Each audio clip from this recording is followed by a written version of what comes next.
Good evening and happy Tuesday, everybody. And yes, Keith Fleming has made his way into the intro. I don't know. I think you were looking down, Keith. I think you missed your cartoon image. I know, and I was begging for that, and now I'll have to go back and watch it when it's up on YouTube, which that's Good, not a you'll bad thing. That's good. You'll good get for us the another view. That's what we'll juice the stats. exactly. But this is Divots and Pivots. I'm Angela Duke, and as I said, Keith Fleming here, as always, my wonderful co-host, and as always, brought to you by Acorn Hills. Get on over to Acorn Hills Co. That's acornhillsco.com. Use discount code DivPiv15 for 15% off your next order, and check out the Founders Club as well. Nate wanted especially to mention, let everyone know that his Founders Club is live. It's going. That means every quarter you can sign up, subscribe to the service, and he will pick out by hand new items, new apparel, new accessories to include in a box for you every single quarter. So go and sign up for the Founders Club over on acornhillsco.com. But let's get into the golf because we're coming off of Riviera, and Riviera, for the most part, was what we expected. And the weather played a role. We saw a little weather. We saw a little kind of adversity with the scrambling of the tee times. But overall, without breaking down the entire tournament, did you enjoy? Like, I feel like we're getting to those tournaments now where we're going to really start to enjoy the production of watching them on TV. Did you enjoy watching Riviera this past weekend? Oh yeah, I always enjoy watching Riviera. It's a great venue. It's kind of wild that the first hole is the easiest hole on tour, Mm. and then after that, there's not much else. It's Right. very forgiving. Congrats to Jacob Bridgman. Had him sixth in my model and did not bet him to win, which is frustrating. I did have him as a DFS play, which is good.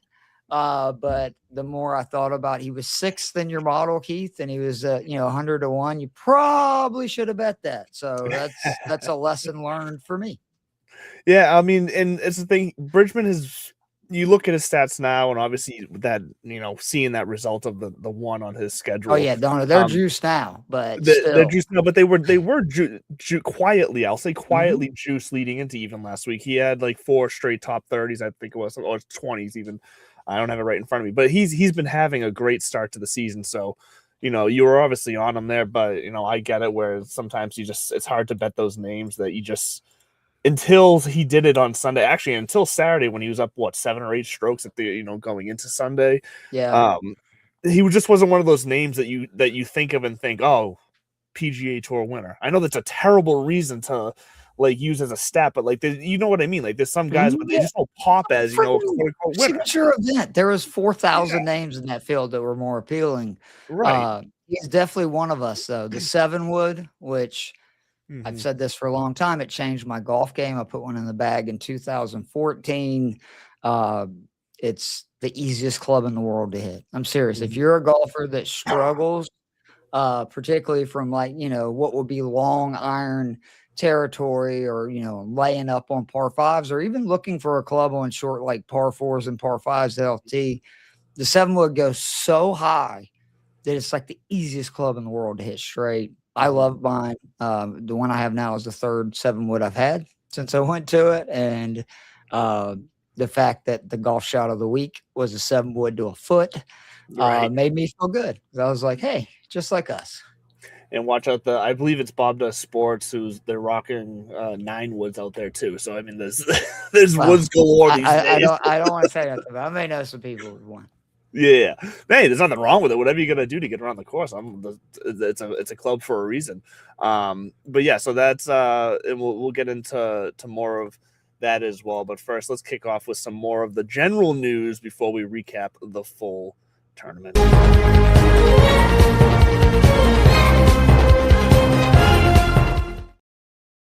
I don't know if you saw, Keith, but I think it was earlier today.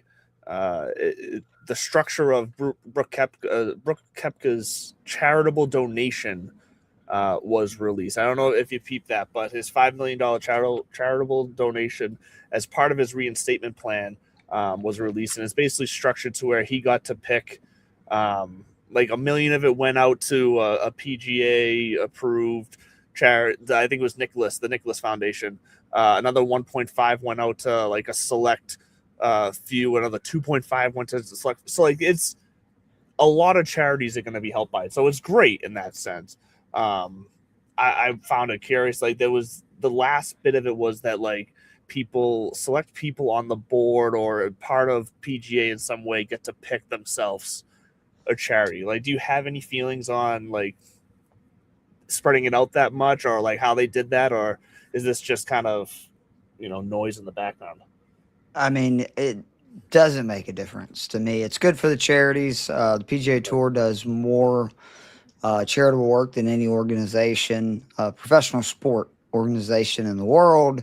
I know this because they recently gave us 20 grand to renovate the clubhouse. The Tour Championship did at one of the City of Atlanta courses, Alfred Tup Home. So that's great. I still don't totally understand how they allowed this, where he's just he's walking right back in. When they were told, if you go, bye. Like this, there is no way to come back. Did I believe that was the case? No. I'm a huge wrestling fan, and there's a saying in WWE that never say never with stars coming back. How many retirements have ended? Well, I mean, not only that, like CM Punk had one of the ugliest exits with the company ever, and it felt like an impossibility that he was going to come back to wrestling. Came back to AEW, still nobody expected. Show back up in WWE. I mean, anything. The Ultimate Warrior. There's documentaries about him. How much they had a ugly breakup. He came back, was nominated. So they were going to take the star power, and thank God he is in the field this week. Or I would not be very happy if I was Cognizant, because it's like, the field's Jesus, a little. What is this? Well, it is a string. This is what you get though when you're sandwiched between. They're coming. PGA schedule's coming off two back-to-back signatures. We got the players coming up. We got Bay Hill coming up. Like this, unfortunately, is. I hate to put it this way, but kind of a throwaway week for a lot of guys. And even so, like I doubt Bridgman. I think Bridgman's probably going to withdraw this week. I know he's. Oh, he already has. He has officially. Okay, I hadn't seen the news that he officially had, so that was to be expected. He had played like 3 straight weeks. He's already committed to Bay Hill. He's obviously going to play the player. So like, it made sense. That would have made 6 weeks in a row if he played this week. So it's unfortunate, but there are just these tournaments on the schedule that it just kind of is what it is. And they recently, changed the name of this to the Cognizant. So like this tournament has kind of been in a transition period anyways. Always be the Honda to me forever. Right, exactly. But it's, I think it's lost some for sure. Which is a shame because, of course, we'll get into this. Yeah, they've like neutered it as well, which is just a shame. It's way too gettable now. Again, they kind of have to, because you're surrounded by all these difficult venues, signature events, and the good news is, for gambling purposes, I think this is a rough one because the odds and stuff came out before we had like another 6-7 guys in the field, end up dropping out. But you can always find some, real long shots in these type events. And these are huge for guys trying to retain their card, trying to, get to signature events. I mean, a win here is going to change just about anybody in this field's trajectory of their career. 100%. That's why these tournaments do still matter. I know it's easy to, to poo-poo on them. I'm looking quickly at the guys who have withdrawn. Ben Griffin withdrew. Yep. So that Adam Scott. Saying that's a shame, because Adam Scott was a guy that I thought I was going to get excited about, playing and betting this week. So that's a shame there. Patrick Rogers, I guess big whoop there. No one else is jumping out at me at this point, but obviously, as we said, Bridgman as well. So it still serves a purpose on the tour in the season. This tournament still matters. It's kind of it's guys are taking a breather to get ready for what is become a great stretch of golf as we major season. And I know there's talk about wanting to move the PGA Championship back to August, and I kind of like the way it is still now. Oh, I definitely do. The new schedule, like I said, we now enter this just run that takes us through the summer, and I love. There's very few of these moments like the Cognizant this week where we're gonna have these kind of off weeks. There's a couple more coming throughout the season, but there's few of them. There has to be. I mean, it's always been this way. Tiger would play 14, 15 events max in a season. I mean, it's just, this is the game. And this is both the downside and the upside of professional golf is as long as you're, retaining your card. And that's why I understand why they're doing these signature, events, because if they didn't have something like that in place, the guys had to play in a certain amount of, it would just be, it'd feel like it'd be like boxing, right? That it just feels like there's too many, titles, right? Like none of the big guys are all playing together because they would obviously all end up just picking the courses that suit their game the best, which is what Tiger did and a lot of other guys throughout their career. Yeah. Yeah. Everything would just be way too spread out. A guy who did make his return this week, not to the course, but to the arena was Justin Thomas back from injury. Get out of here. No, I'm only mentioning it because he's swinging and he announced he's set to return for Bay Hill as his first official PGA start, obviously. But it is good to see Justin Thomas, back out there doing something, or should I say back in there doing something, but you know what I mean. I do know. I'm not trying to say TGL. No, I'm just giving you a hard time. I know, but honestly, outside of like the tournament talk, like this was kind of a slow news week for golf. Not many big storylines came. I mean, Brooks Koepka charity led the news cycle today. So there's that. So I guess let's just recap the tournament then. Let's recap Genesis because like we said, Bridgman goes out there, gets his first win. He really set the world on fire coming out of Saturday. It almost made it like, well, I really hope someone can push him on Sunday, or this is really going to be an unfortunate Sunday finish here. Luckily, Rory and Kitayama both charged. Bridgman just kind of stayed pat, which when you have that type of lead, that's all you're trying to do. It almost snuck up on him. It almost caught him. But like you alluded to, he was able to make enough key shots and just to hold him off. And I'll tell you that putt on 18 that Rory had to birdie there, I was like, okay, maybe something here. But I thought there was zero chance. When you saw where Bridgman was putting from, and he had 3 putts, 2 putts to win 3, I was like, okay, this is in this day and age, it's a miracle if the guy's going to miss 2. Rory had such a bad putting week. I mean, it's awful.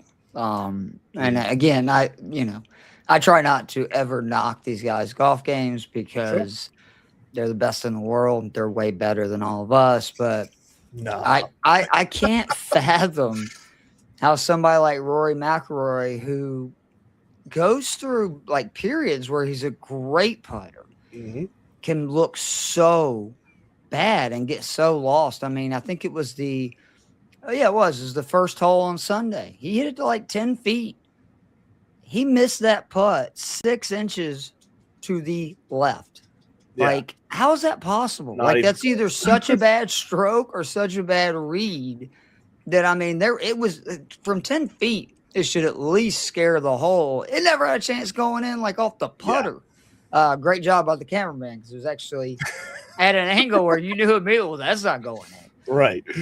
So I don't know what's up, but his putter cost him the event. And the other big takeaway is maybe we were on to something with Scotty Scheffler. And like I said, 3 weeks last in a row. It's concerning. Like, this is what Rory did. And then his game kind of fell apart for a little bit because I just think that, there's some confidence stuff going. But, I mean, it's just crazy because he's playing. He's basically winning these tournaments, from Friday to Sunday, every single one of them. What he's doing on Sunday is why I love Scotty Scheffler. He never gives up. Also, he'd be smoking the field if he would robot.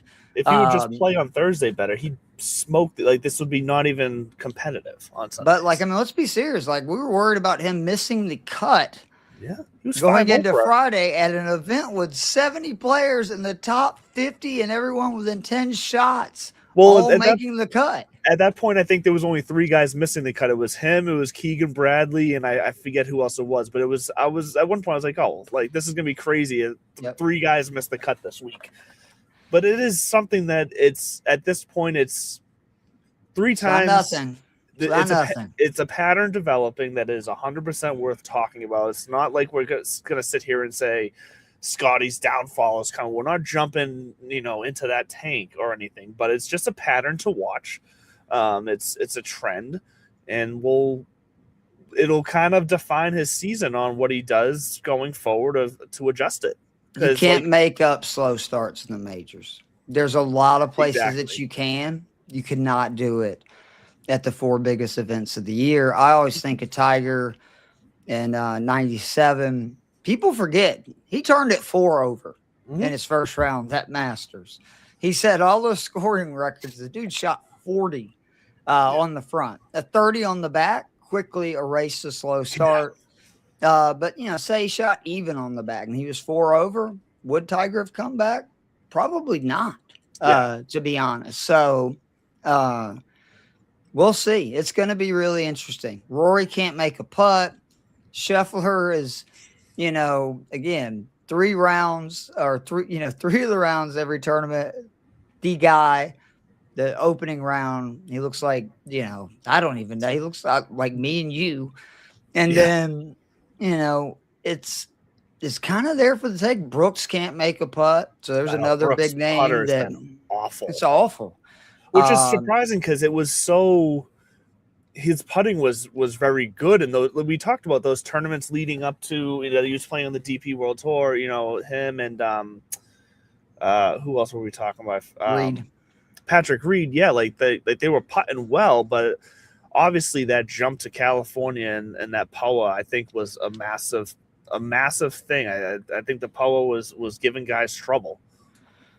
I think, too, that just PGA Tour greens are really fast. And it's been a while since he's played them. I mean, this week, they're going to be 12 on the stint, and that's, pretty slow. I was going to say, for most PGA Tour events. But they have to do that there with the wind and stuff because otherwise, you get some wind gusts, the ball will be literally flying off the greens. But I'm just very curious to see what this season – because right now, this season, to me, is just – chaos. If you look at the winners, it's been chaos.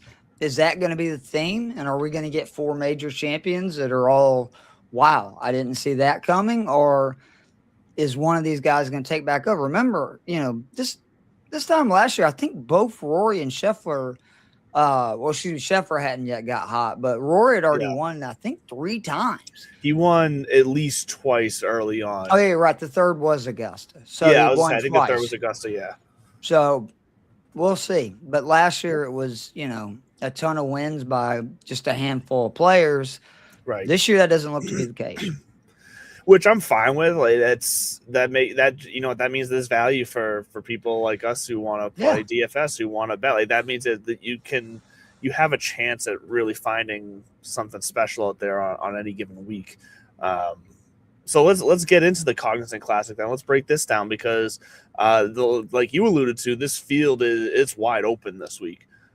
This is really anybody's tournament. I kind of love these weeks for DFS because you can leave $1,000 on the table and still have a very good lineup because, like I said, anybody can win this, or at least anybody can top 20 this event. So it's a field of 121 players. We have a normal cut, so top 65 in ties. And Joe Highsmith won this last year. Like I said, it is at PGA National on the champion course, par 71, 7,200 yards. So the length of the course is pretty average for the PGA. We are back on Bermuda. It plays much longer, though. It plays so much longer. Right, because of the shots they got to play and because of the overseeding, the rough is actually penalizing here. We haven't, for the last Well, couple I weeks. think it's actually easier because they You went think to it is? they overseeded ryegrass, and I mean Bermuda grass to me is so much thicker, jumpy. Like it's Mhm. hard to know your ball can either go straight down, set up. I felt like last year one of the huge reasons why the scoring was so much lower was that, and really you can look at that also in 2024, which was the first year they did that, and that was when it was still a par 70. And I think 24 guys ended up finishing 10 under or better from 2006 to 2023. 11 guys did that Right. combined. So over like Exactly. almost 20 years, 11 guys got 10 under or deeper. There's been over 60 just in the last 2 years since they made this change. Again, they overseeded the course to where fairways are much softer, rough is less penalizing. And, yeah, there's still all that water in play, but as long as you avoid the fairway bunkers and you avoid the water, like it's That's it. very manageable. And that's what a lot of the guys did was they just, I mean, like Jake Knapp during that 59 was, he was just pounding it down whatever side the water wasn't on and, wedging it up there. Yeah, those fairway bunkers, like you said, those are probably the most penalizing thing that what they Yeah. got going on this course for sure. And we do It have still much has the more. most water balls too. Like, I mean, guys are going to still be Yep. going to drink left and right. Yeah, there's water on 14 holes. There's 60 bunkers. So 10 I of mean, 14 D shots. Think about that. 10 of yeah, 14 D shots, water comes into the play. That's a yeah, nightmare. that's terrifying. It's terrifying for me if I was playing it. But the other kind of interesting fact here, or I guess trend, maybe not fact, but trend, you can look at here if you want to get real specific with the betting. First round leader, majority of the last 5 years has been a morning tee time. So before that sun really comes out and change, that Florida weather. Winds pick up typically in the afternoons too. And just specifically for this time of year down there, because obviously, that sun makes a big difference. The mornings are cooler, everything is softer, a little wetter, and then everything dries out and gets a little faster. So if you want to kind of narrow your field down for a first round leader, those AM tee times are probably going to be kind of the grouping. I think there's only been 1 p.m. tee time first round leader in the last 5 years. Wow. It might have been 2, but I believe it was only 1 when I did the look. So that's just a little trend. If you want to just narrow your field down, take a look at that. But for the reasons that we did say about the course, some of the key stats that I'm going to be looking at this week is strokes gained approach, which is pretty much just a staple. That's going to be in pretty much everything. Total driving, though, is definitely going to be in there for me this week. Birdies are better just because with the going trend on here, people are going to be scoring, so you got to keep up. I did include putting in here this week as well, just because these greens are tough. I think because we're making the switch from green types, we're coming to Florida for the first time this year. Like, I think we need guys who are feeling consistent and comfortable with the putter at this point. Both, and this is for both comp courses and on the season so far in recent form. I'm kind of weighing both out for putting. I made 2 separate categories because I really want to attack that form. And then strokes gained, par 4 is the other stat I went with as well. Are you narrowing in on any other additional stats as well? I mean, the first one that I highly recommend, you throw anything out the window before 2024. If you want to use it to your, the guy likes the way the course looks, off the tee or whatever, fine. But in reality, this is not the golf course that it was. And again, 2024, they went to overseed. 2025, they took one of the hardest holes on the golf course, a par 4, the 10th hole, added like 20 yards, and we're like, okay, now we're going to make it a par 5. And the guys absolutely ate it for breakfast. Par 5s to me is a huge thing this week, especially like the ability to make eagles and go for the greens in 2, because even with this course becoming much easier, it is still only those 3 par 5s play under par. Now, those 3 par 5s get absolutely Hammered. smacked it. And that's how I think last year was all the way down to like 70.5, or excuse me, 70.5 was like the average round. It just, I think that's going to play a big factor. Also, bogey avoidance, scrambling, huge. I mean, again, you talked about it. So many approaches are going to come from further this week. You're looking at, I think it's 65% of the shots are going to come from 150 to 200 yards. Like That sounds 80% right, yeah. will come from 125 to 200. Obviously, depending on how conservative you are off the tee, could see a lot of 200 plus yard approaches in. So I look big time at proximity there.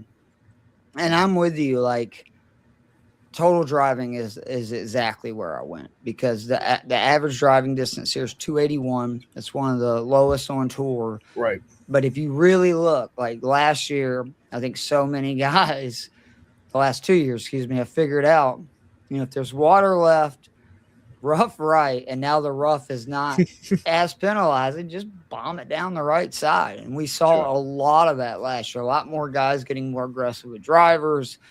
And there's a few guys that I'm very interested to see how they play this golf course. Looking at you, Hong Tong Lee, who is not only one of the, like, he got firepower, but he's one of the straightest drivers on the planet. And I can't wait to see if he just, the same thing with Michael Thorbjornsen. Do they just decide to just let it rip, or are they going to lay back?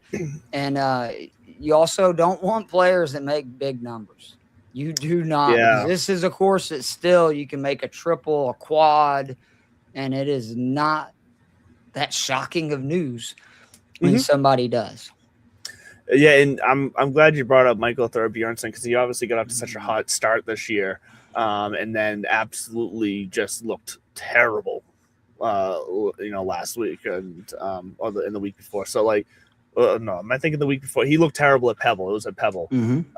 So I feel like people are gonna be off him for recency bias. They're not gonna necessarily realize that course really just. It wasn't his week there, and that's the type of course that Pebble can be. If you're not on it exactly what you have to be on it, it's such a unique course. I don't think that necessarily is going to 100% travel with him. So I think you can get him at like kind of an ownership discount this week, because arguably the most talented guy in the field. That's what I put in my article. Is like, that's what I mean. This is like, in this like field right here, I think he's got probably more talent than anybody in it.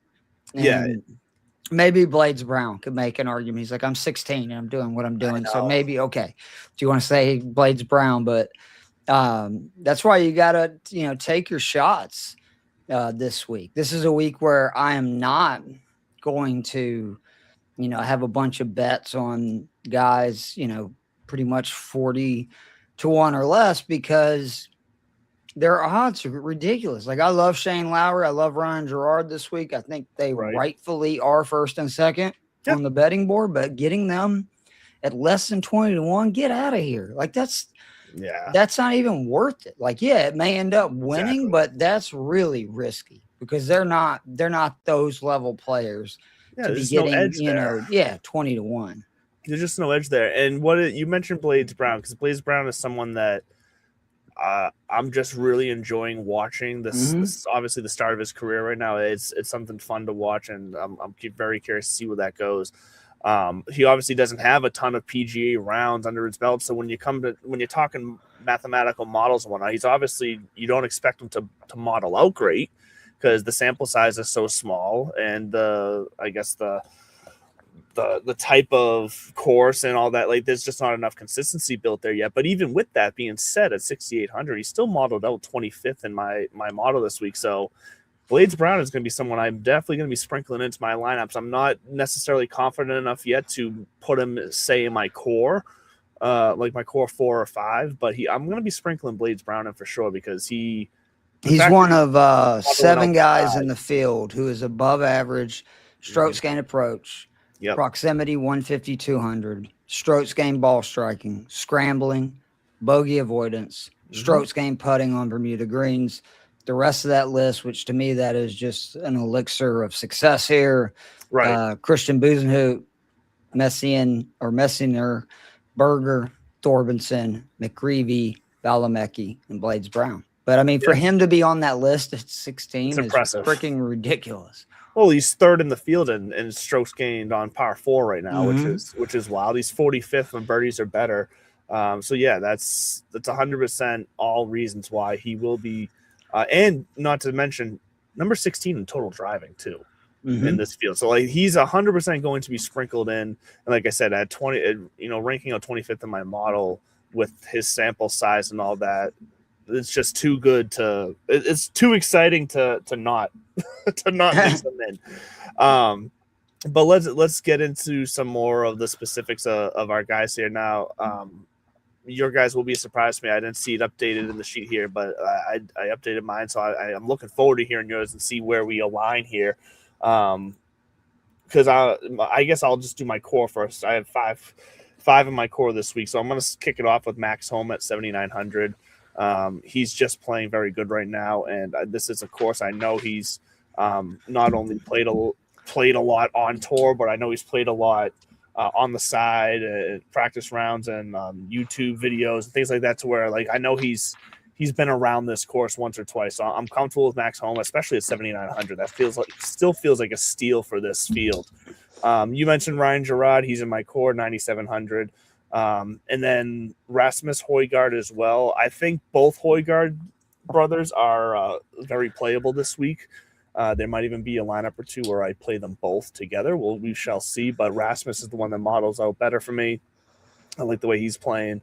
You mentioned Christian Bezuidenhout as well. His putting is, I think, going to stand out as a huge – him and Rasmus Højgaard, their putting, I think, is going to be noticeably better than a lot of guys this week, which is the main reason why I'm on both of them in my core this week. And then kind of a flyer and a core here, but the price is good, and I'm sure his ownership's going to be low. Chris Ventura, he models out – he's 7,200. He models out 12th in my model. Really, strokes gained approaches his weakest stat, but everything else he is like top 20 in for me. So that's something I just can't ignore when the numbers say that much in this type of field. Like, so I'm going to keep saying that tonight, this type of field, anything can happen. You got to look where other people aren't looking. I feel like people are going to ignore Chris Ventura a little bit. I'd be curious to see the ownership on him. Yeah, no, I completely agree. I like all those.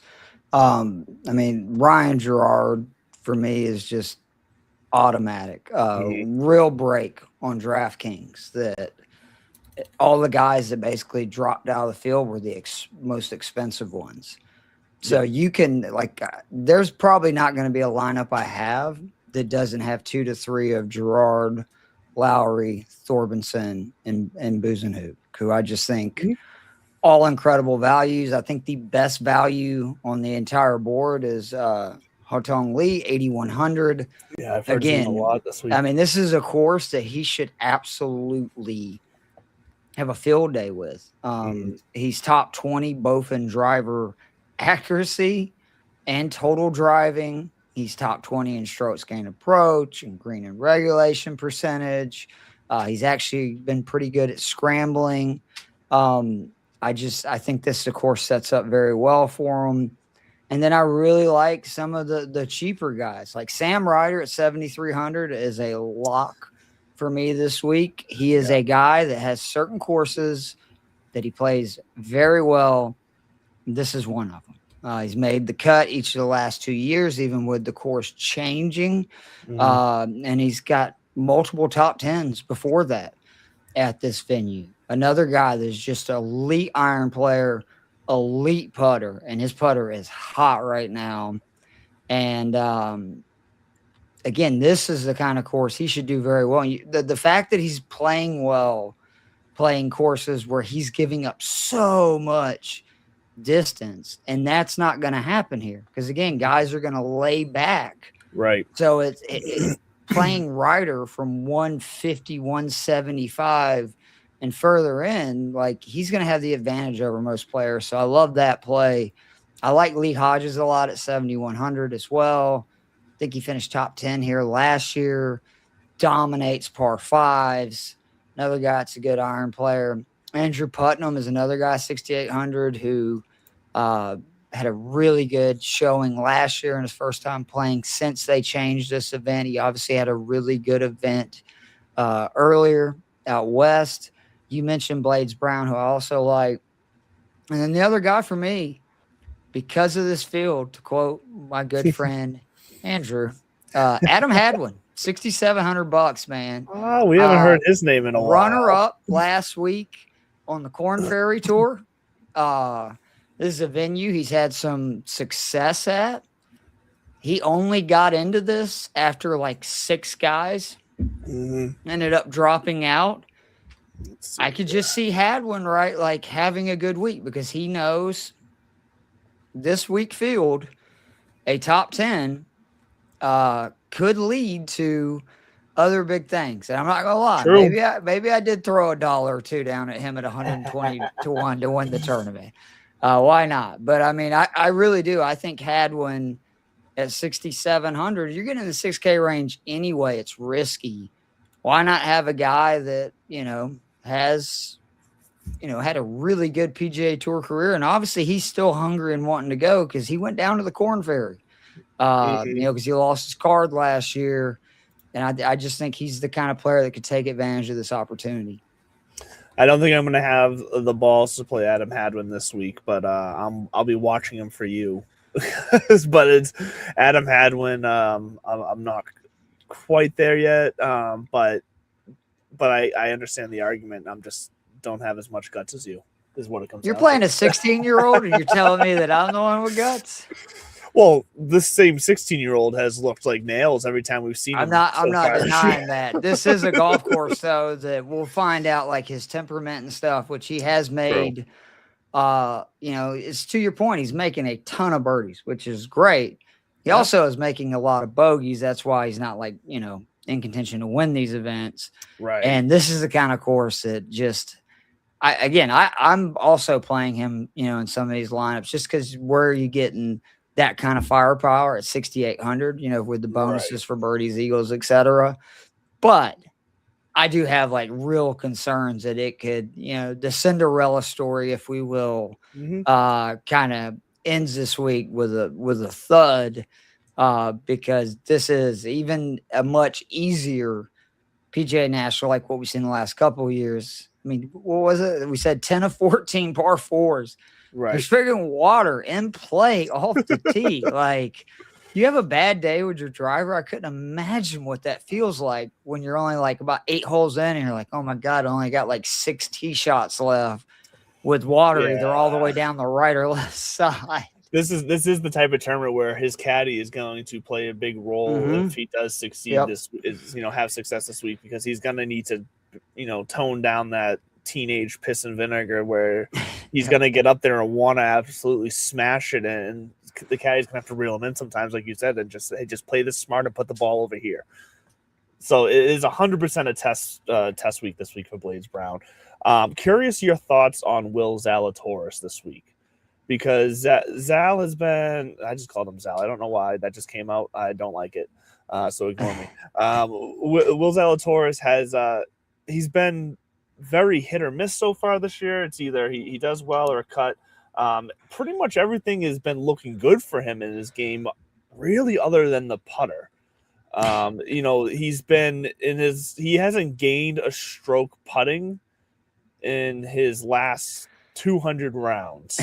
I'm looking at right now. Everything else, though, is for the majority green as far as gaining strokes in every other main category. But putting has been absolutely brutal.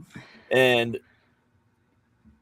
do you feel this is like going to be breaking news, but I believe putting is still important on the PGA Tour. And Zalatoris struggling with the flat stick. That's a tale as old as time. So no surprise. And I mean, he can overcome it. I would. That's like what I'm trying to get to. He's been able to this week if it was the old PGA National, right? Like where, if we're talking about like 10 under is about as deep as anybody's going to get.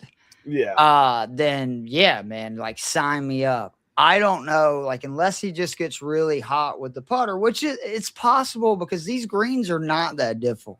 Like a lot of guys make putts of length here. The greens are Yeah. relatively flat.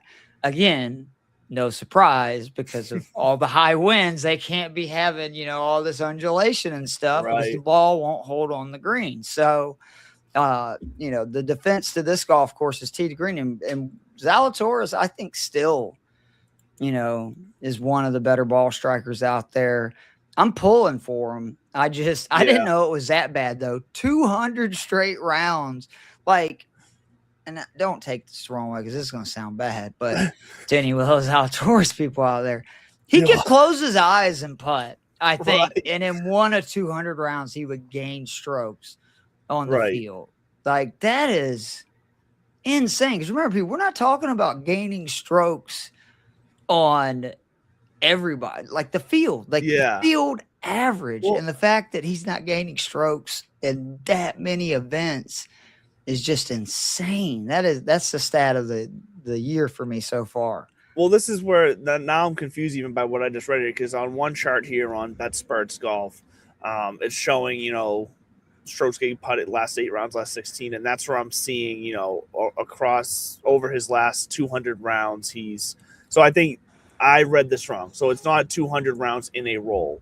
Over his last 200 rounds, he still has, he's losing stroke. Yeah. So I'm sorry, I misread that, missaid that, because okay. I did. I was gonna be like, man, that it feels almost impossible because again, you just have to get lucky, right? Like, I mean, these guys are playing so many rounds, you would think eventually, a couple of 60-footers fall, and that's all you need to gain strokes for the week, to be honest. Yeah. So looking at specific tournaments, he does have tournaments where he's gaining strokes putting. But how's he doing? Like, what did he do last year on the Bermuda courses, like this stretch? Let me see here. So even though technically these are Rye and Bermuda, but they're still playing Bermuda. Let's see. This is I want here. Come on, why can't I read? There we go. I went right past it. Let's see. So, and then I want to cancel that. Okay. Nope, cancel that too. All right, so let's see. So he has done poor. He's done poor.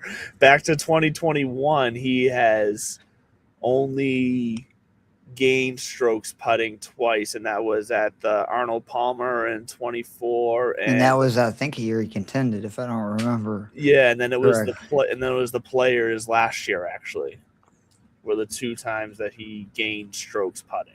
It's a shame, man. He got hurt when I think he had one of the most consistent golf swings on tour. He could put the ball, on a 3x3 slab if he needed to, and just, man, once you start having back issues, and he's so young, as somebody that has had their neck fused and has back issues, just the worst. Like, it can be just a little chilly and you wake up and you can't move. You can sleep the wrong way. You wake up, you can't move. And I want him to win. He's one of my favorite guys on tour.